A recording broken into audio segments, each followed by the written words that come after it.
नमस्कार. गेले काही दिवस आपण सगळेच ऐकतोय बघतोय विकीशा वेडिंग बद्दल. त्या विकीशा वेडिंगची जशी उत्सुकता तुम्हाला सगळ्यांना होती तशीच आम्हाला ते शूट करताना आम्हालाही होती की नेमकं काय असणार आहे द सरंजामे वेडिंग, म्हणजे नेमकं काय ग्रँजर असणार आहे त्याचं.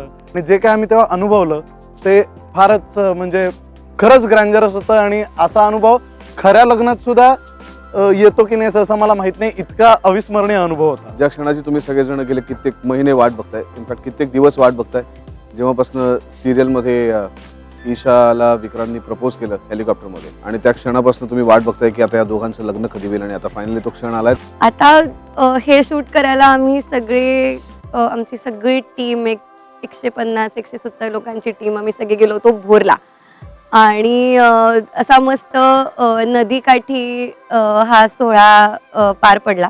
ईशाच्या कॅरेक्टरला एवढं नटण्याचा स्कोप नाही आहे, तर चला आपल्याला फायनली थोडंसं नटायला मिळणार. आणि जेव्हा ते ॲक्च्युली मी घातलं तेव्हा मला कळलं की अरे बापरे, म्हणजे हे छान आहे, पण हे कॅरी करणं आणि त्याच्यामध्ये डान्स करणं फॉर एक्झाम्पल, किंवा त्या टेरेनमध्ये तिथल्या ते घालून चालणं, त्याच्या खाली हिल्स, हे सगळं करणं इज व्हेरी डिफिकल्ट ॲक्च्युली.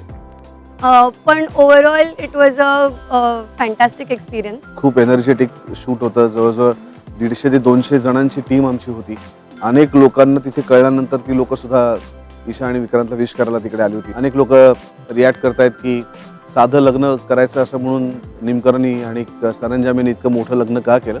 याच्यामध्ये आनंद साजरा करण्याचा हेतू जास्त होता रादर दॅन की पैसा सरंजामेंचा किती आहे दाखवणं. ईशाचं लग्न हा एक आनंददायी सोहळा होता आमच्यासाठी, आई म्हणून सुद्धा, ॲज अन कॅरेक्टर म्हणून सुद्धा, आर्टिस्ट म्हणून सुद्धा. कारण खूप छान छान दागिने, खूप छान छान साड्या, खूप छान लोकेशन, आणि एकूणच काही दिवसांनी असं वाटायला लागलं होतं की अरे माझ्याच मुलीचं लग्न आहे. इतका तो आपण म्हणू की हा रम्य असा सोहळा होता तो, आणि आम्हाला खूप मजा आली. हा सगळा लग्न सोहळा खूप एन्जॉय केला आम्ही. मेहंदी नंतर आम्हाला त्या संगीताच्या कार्यक्रमाच्या वेळेस काही असे गाणे वगैरे त्याच्यावर सादरीकरण करायचं होतं. जुन्या हिरोईनच्या स्टाईल वगैरे मारायला मिळाल्या. खूप धमाल केली आम्ही. म्हणजे जसं हा म्हणाला जयदीप की असं आम्ही लग्न कधी अटेंड केलं नव्हतं, म्हणजे मी तरी अटेंड केलं नव्हतं. जेन्युइनली मला माझ्या आयुष्यात पहिल्यांदा मी ऑन सेट एवढं सुंदर लग्न अनुभवलेलं आहे. खूप मजा केली,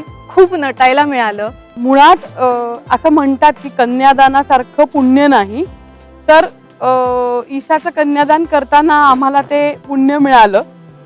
आणि एकूणच सगळा हा जो काही सोहळा होता हा बघण्यासारखा आहेच, पण अनुभवण्यासारखा सुद्धा होता, ज्याचा अनुभव आम्ही घेतला. आणि मजा आली म्हणजे काय, मी प्रत्येक इव्हेंटला वेगवेगळे ड्रेसिंग केलेलं आहे.